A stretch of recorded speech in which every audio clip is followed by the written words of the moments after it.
na-prepare ko na yung sarili ko ever since Truth or Lie, na ngayon na nabukas ko na yung sarili ko sa lahat ng mapanghusgang mundo, kumbaga sabi ni Kuya.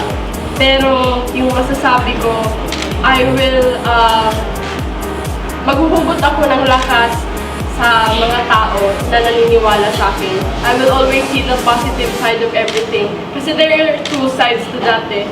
Yung bad side is na may mag-judge sa'yo. But the other side is na sobrang daming tao na talagang makita lang kayo, masaya na sila. And naging inspirasyon sila. Naging inspirasyon kami sa kanila. And sa amin sila humugot ng pag-asa.